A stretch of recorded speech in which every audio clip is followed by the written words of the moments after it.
Democrats and their messaging on the wall has been a failure. And the reason why I say that is because they are not doing a good job discussing the complexity of immigration and why there's a flow of migrants. Instead, they're focusing on the discrimination angle, they're focusing on the bigotry angle, and I get that. That's what gets the most attention. But in reality, like, they do need to talk about the complexities at hand, and that means talking about gun regulation. That means putting themselves out there to discuss solutions for very controversial issues that are related to immigration. And I don't think that they want to do that. I agree with you on that, but I also want to address, you keep going back to the Second Amendment, and I want to make sure I understand you correctly, because what it sounds like to me, and I'm sure to a lot of conservatives that are listening, is that we should infringe upon my Second Amendment rights so that they don't go to other countries south of our border, and then that makes them come to our country illegally. I'm not going to give up my Second Amendment rights because we've got illegal immigrants that are trampling over our borders. All right, here we are on the Young Turks channel, and this is Ana Kasparian versus Tomi Lahren at Politicon. And here, as you can hear, they're talking about, how the Democrats talk about immigration.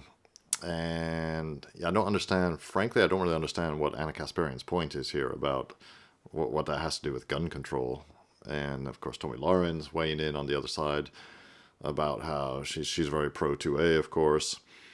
So let's hear how these two issues link together, because I don't really see it yet. Perhaps some of you can already explain it in the comments. So that's not the solution that most Americans are. I hear what you're saying. So I think that it's really important to understand that every constitutional right that we have has its limitations. I am supportive of the Second Amendment. However, there are certain loopholes that are helping to send these guns to Central America. So for instance, there was a wonderful piece recently written in The New Yorker that talked about a Floridian, a gentleman named Mr. Crumpler, I forget his first name, but he was buying a giant amount of guns at these gun shows, right? So you can go to a gun show, there's really no regulation, you could purchase as many guns as you want, and he was selling it to individuals from Honduras. And then he started realizing, they keep wanting AR-15s, they want specific types of guns, who are these people, what are they doing with the guns? And finally, he ended up working with the feds because he realized he was helping fuel the violence in these countries where all these migrants are fleeing.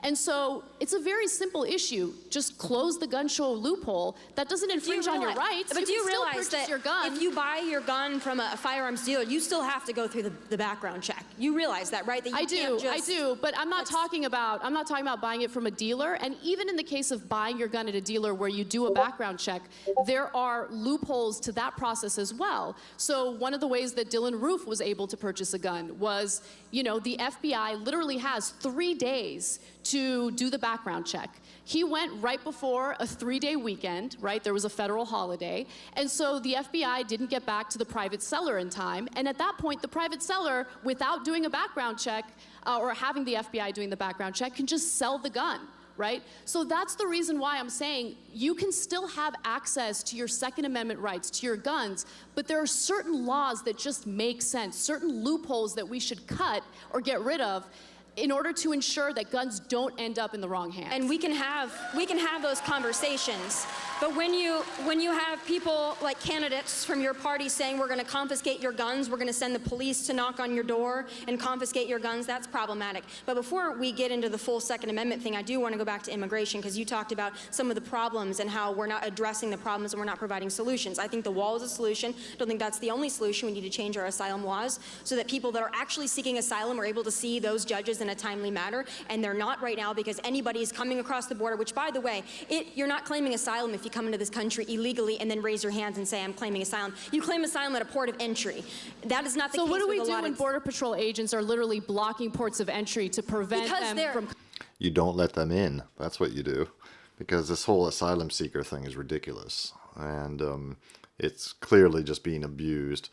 Yeah, though I'm sure there are some very relatively few, probably hardly any true asylum seeker cases. People who are actually unjustly persecuted by their government, things like that. But if you're from a shithole country and, and there's just no work there and all that, you're not an asylum seeker. Sorry. Yeah, you had the misfortune to be born in that situation, but it's not the obligation of a Western country to take you in. Sorry, you can apply to migrate or to immigrate, but go through the usual channels, and might say yes, might say no, but you're not an asylum seeker. As for the gun thing that Ana Kasparian there was talking about, yeah, some guy was selling guns on to another guy who then was selling them to, taking them down to Honduras or something. Well, I don't know. I haven't heard about that. This sounds like a pretty rare thing. It would seem like that guy who was buying all the guns, though. There's I mean, I don't know how it works in the United States. It might depend on the state. Typically in places, if you buy a certain number of anything regularly, at some point you become a commercial dealer in that thing. So I don't know if the same holds true for guns. What the rules are governing the purchase of guns and the resale of them in the States. Here, of course, in Europe, where I live in Western Europe, and probably in most European countries, that sort of thing is highly regulated. Guns in general are highly regulated, certainly compared to the United States. Even compared to the more regulated parts of the United States, here it's highly regulated. Anything to do with firearms. So the thing about them ending up in Honduras, that's very much an edge case, I would say. And then background checks. FBI had 3 days. Well, normally when they say 3 days, I mean 3 business days. So whatever, FBI should have done its job. I don't know how background checks work in the States either. Maybe some of you guys can enlighten me in the comments. But yeah, frankly, I'm pretty pro 2A myself, even though I live in Europe. I don't particularly want my European country, my unnamed Western European country, to have the same American system. It's just, here it's a different context. America itself is a different context. It is what it is. But I respect that Americans have the Second Amendment, and I think it should be protected. And the federal government over the decades has infringed on it in many ways. Let's carry on and see what they have to say. Because they're legally. What do we do? Because that's black. the thing. Trump has gone out of his way to do away with legal means to claim asylum. Look. Good. I don't know what your family values are, but my family values are, if my family is in jeopardy, if their lives are at risk, I will do anything and everything to get them to safety. Let's let Tomi have a chance to respond to that, too. I'd like to be able to finish my full thought here. Okay. So you've got asylum laws, and you people that are actually seeking asylum that have credible fear, they get to have their time in front of a judge. And it turns out, as per Border Patrol, most of those asylum claims are fraudulent, or they are not a credible fear. They're deemed really invalid. And by that time, though, because our immigration because we've been invaded to the extent that we have, with 100,000 people coming over in a month, thank goodness our president and DHS has been able to drop that number, thank goodness, to about 50,000, still too many. But they wait 2 to 5 years to go to their court date. By that time, they have already escaped into the shadows of this nation. They've already had children. They are now essentially living in the shadows as an illegal immigrant. That is a problem. People that actually have credible fear, they are pushed to the back of the line. And when you say that our president is closing a port of entry, I went to San Diego and to that San Ysidro port. I know, but your anecdotal evidence I know, but means nothing. You need to let me talk. What means, but we need to focus on I could give you more than let me actually talk for a second. Hold on, let me talk for 1 second, because I'm going to ask you. Do I get to finish my thought on the border? I'm going to ask you a question that'll allow you to finish it. I'm going to allow you to finish it, but let me ask you this way, because I want to finish my point on San Ysidro. Okay, go ahead. I'll let you finish your point on San Ysidro, but then I want you to ask. Filibustering is making it difficult. I want you to answer the question that will give you an opportunity to do it. Because my point that I made, the same question I asked her, which was, could a wall not be a solution to the Band-Aid, and then all of the other issues also be addressed at the same time? I want to give you a chance to answer about San Ysidro and talk about ports of entry, but I want to ask you if it's not possible to be making, is the Trump administration or people on the Republican side losing the ability to win their argument because they won't accept that some of the issues that the left feels need to be addressed. You feel the ports of entry need to be addressed. If she would agree to that, would then you agree that we need to worry about crime in making crime in Honduras and El Salvador? I would like to discuss that. First of all, I want to talk about San Ysidro because what I'm saying is not anecdotal evidence. That port was closed for 5 hours because migrants during the invasion rushed it and they had to close it because it was That a was national the reaction security after it was risk. closed. But Trump closed it, and that's how they reacted. 5 hours, Border Patrol had to close it. I've been there. I stood there where these wonderful people were throwing rocks at our Border Patrol agents, and then they were all physically ramming a fence to knock it down. And then they stormed the port. And then it had to be closed for 5 hours, costing both sides a great deal economically. So I've been there. It's not anecdotal evidence. I've been there, and I've seen it. I've seen the rocks that were hurled at our Border Patrol agents, too, by these lovely immigrants looking for a better life. I've seen it firsthand.